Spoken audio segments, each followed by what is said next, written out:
tell us a little bit about yourself. I have a practice in Weymouth. I'm practicing in the area. I'm also on the faculty at Brown University as Clinical Associate Professor of Dermatology, and I'm also on the visiting faculty of Jundiaí University in Sao Paulo, Brazil. So I do more clinical work and also some academic work. Wow, it sounds like you have your plate pretty full there. It's pretty busy. So you're a dermatologist. Is there a difference between skin rejuvenation versus skin resurfacing? There is a distinct difference between the two. Skin rejuvenation is anything that makes the skin look good, including cosmetic products, including skincare products, topical treatments, and in-office procedure. While skin resurfacing is a treatment or a procedure that physically removes the top layer of the skin. Simply put, skin resurfacing is just one way to accomplish skin rejuvenation. We live in an era of technology that has revolutionized cosmetic surgery. Is there a boom in demand for aesthetic procedures? What makes skin resurfacing so important?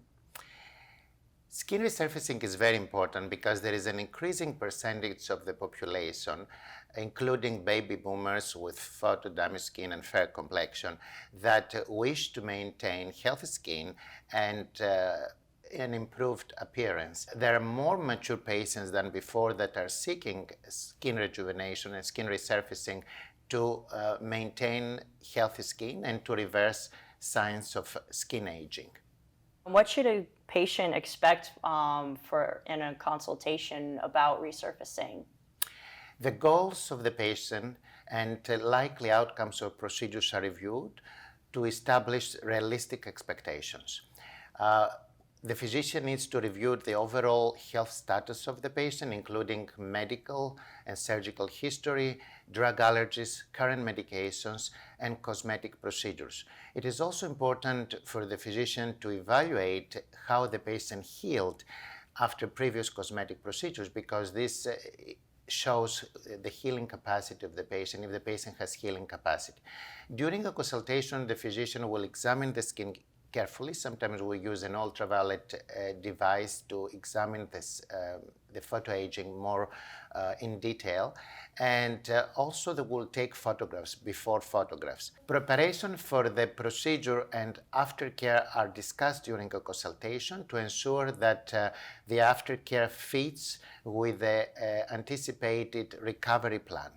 And within that discussion, that consultation, is there any discussion about possible risks that can go on with procedures or any side effects that may occur? Absolutely. Risks and complications are always in the discussion. We always need to go through this, and we always need to educate the patient about possible complications. Not only the risks are discussed, but also how the patient can take care of short-term adverse effects such as discomfort and swelling. Again, it's extremely important for the provider, for the aesthetic provider, to go through risk, complications, and short-term adverse effects with the patient. Which are the risks of skin resurfacing procedures? How many are there? Or are the possibilities of those kind of endless, and does it vary from patient to patient? It is not endless, but there is quite a good number of risks, including scarring and burns, textural changing, discoloration, which includes skin areas with lighter or darker skin, also an increased frequency of cold sores after the procedure or bacterial infection. Also, the formation of milia, which are these white tiny bumps that can develop during healing, is one of those risks. Do you have in the office before and after photos that a patient can look at for a procedure? Before and after photos are a very important tool for the aesthetic providers, and it's also a perfect way to show to the patient the likely outcomes of a procedure. I always use them, and I always show before and after photos during a consultation. Not only I use before and after photos, but I also provide the patient with information material, and I often invite them to go on my website for more information and for more photos. How do you decide whether a patient is a good candidate for skin resurfacing? There are several factors that I consider. First, the patient's skin type and the patient's history. Poor candidates are those patients who have a history of abnormal healing, such as keloid formation after previous cosmetic procedures. Also, those patients who have very busy lifestyles and a very busy schedule, and the aftercare cannot fit into the patient's lifestyle. And also patients who may not be able to follow the aftercare instructions faithfully. So the skin type now, as far as the skin type regards, I think the ideal patient is the very fair patient with blonde hair, or blonde or red hair, blue eyes, and thin skin. While the darker skin types, those patients who have dark skin and thicker skin, are more prone to complications. So these are all the factors that I take into account when I decide whether the patient is a good candidate or not. So one needs to limit skin resurfacing only to the best candidates. Wow, so I never knew that the fairer the skin or the darker the skin also takes into account how thick the skin is, really? Absolutely. Those patients with thicker skin sometimes are more prone to skin discoloration or scarring. Really? Wow, I never knew that. That's a pretty cool fun fact. So what are the various procedures that go into skin rejuvenation? There is a plethora of procedures that we currently perform for skin rejuvenation. Actually, we have much more now than 20 years ago, and we're fortunate to have so many good procedures. As we show in this picture, there is different types of procedures, including laser and lights, other energy-based devices such as radiofrequency, plasma energy, and ultrasound. There are surgical modalities such as excision and facelift or Botox. This can also be used for skin rejuvenation, and also minimally invasive modalities such as platelet-rich plasma, or also abbreviated as PRP, and microneedling. And there is currently a focus on minimally invasive modalities because they have minimal risks and they work very well in combination. So you mentioned laser devices. They were among the very first to be used for skin rejuvenation for a few decades ago. But are there other devices and other options that can be used? How do lasers fare compared to newer procedures? There is no doubt that the fully ablative traditional lasers such as carbon dioxide and erbium YAG are effective for skin rejuvenation. These are still the gold standard for skin rejuvenation for those patients that have severe skin aging and severe photo damage. However, they can be associated with more risks, as I mentioned. There are more risks with the fully ablative lasers and a longer recovery. These fully ablative lasers sometimes may require 2 or 3 weeks of recovery, while the newer lasers, such as the fractional lasers, require a shorter recovery, which is more convenient for the patient, especially for the patient that has a very busy lifestyle.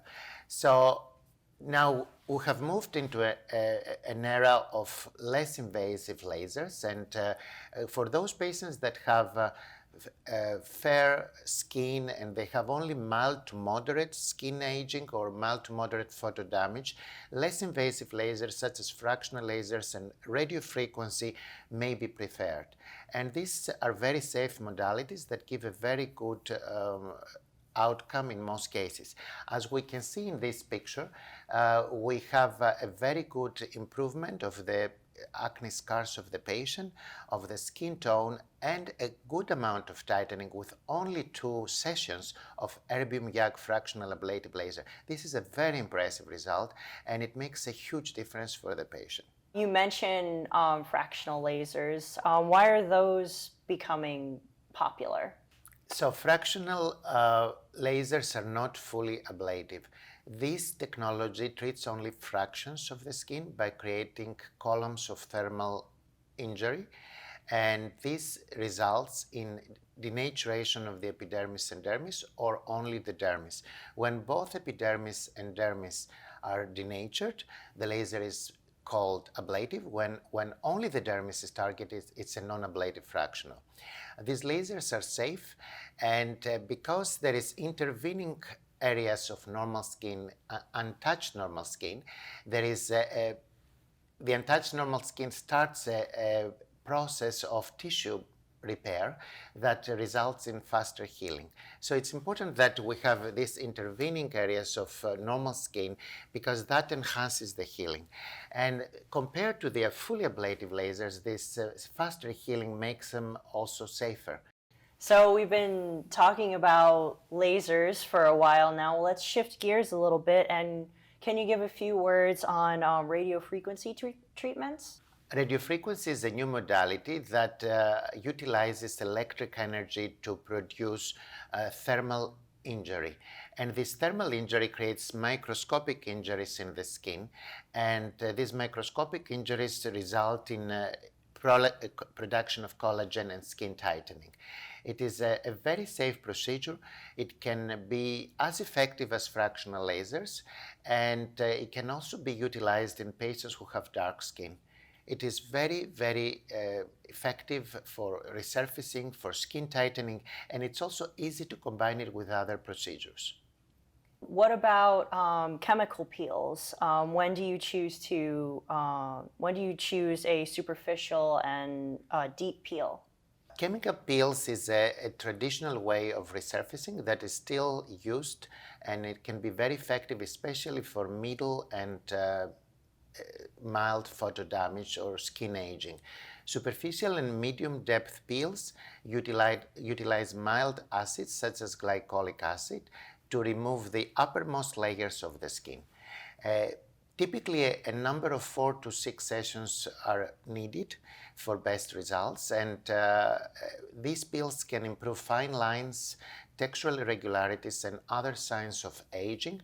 However, they can have some adverse effects, side effects, especially if performed by an inexperienced provider. And these complications include discoloration or a prolonged healing. So it is important that the provider has a good amount of knowledge in chemical peels before performing them. As I mentioned, these peels are more for fine lines, more indicated for fine lines, and for deeper lines I would use a deeper peel such as phenylcroton peel. Deeper peels have more adverse effects, but they're definitely more effective for severe skin damage and severe photoaging. Which of the newer minimally invasive procedures do you perform? I frequently perform 2 procedures, microneedling and platelet-rich plasma, which is also mentioned as PRP. These are wonderful procedures. They have minimal risks, and they complement each other very nicely. As we can see in the photo, there is a significant amount of improvement in acne scars and the overall tone and skin tightening with only 1 session of microneedling. It's really amazing that only 1 session can do so much. As I mentioned, these minimal invasive procedures are now very popular because one can combine them with other procedures, and especially for PRP, we have a good amount of data that show that PRP increases the healing, speeds up the healing after other procedures. Most aesthetic physicians propose a treatment tailored towards the needs of that particular patient. So how do you approach procedures for patients? How do you know going in, talking with a patient, what's the best procedure to move forward? I consider many facts. First, I consider the patient's skin type and the severity of the skin aging or photoaging. It's important to have an objective evaluation of the severity of the patient's problem. Second, I consider the patient's expectations. Is the patient seeking substantial improvement or perfection? It's something that needs to be in the discussion. It's something that needs to be addressed during the consultation. There is nothing wrong with looking for perfection, but the aesthetic provider should know that from the beginning. I also consider the patient's lifestyle and routine, the patient's schedule, because some of the procedures have a long recovery that may not fit into the patient's lifestyle. I also consider other factors such as the patient's ability to accept risk, the healing capacity of the patient, and of course, budget limitations. When we combine many procedures, budget limitations is one thing to be discussed from the beginning. After considering all these facts, I come up with a management plan and I suggest a treatment plan that best suits patients' needs. There's a lot of media about combining various procedures to achieve best results. How often do you combine procedures, or do you not necessarily do that? What do you do with that? I combine procedures most of the time. First, there is an amount of data in the medical literature that show that combining procedures yields optimal results. Why does this happen? First, because some procedures complement each other very well. For example, as I mentioned before, performing PRP after another procedure speeds up the healing, so it makes the healing faster and the patient is happier. When the healing is faster, the patient is more satisfied. Second, because often the patient comes for resurfacing, but they have also other needs. And we often need to address skin tightening, volume restoration, or movement of tissue. So because most of the time that patient doesn't come only for resurfacing, but has other needs that need to be addressed, combining procedures works better. How important are skincare instructions before someone has a procedure? Preparation for a procedure is extremely important. The patient will be provided with a list of medications to avoid at least 7 days before the procedure, such as blood thinners. Also, the aesthetic provider may also suggest certain medications or supplements to take before the procedure. It is important that the patient avoids drying products such as drying soaps or scrubs before a procedure. It is also important that certain topical products such as retin-A that can also be drying be avoided a few days at least before the procedure. Typically, we ask the patients to stop tretinoin or retin-A at least 2 to 3 days before a chemical peel, because if the patient uses this until the day of the procedure, there is more dryness and the patient may be unhappy.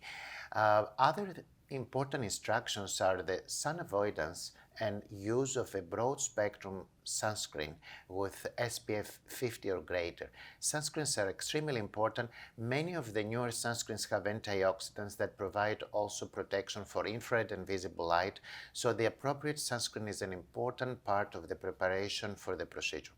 Finally, there is many studies that show that smoking decreases the results, makes the results suboptimal, and we advise the patient to stop smoking for at least some time before a resurfacing procedure.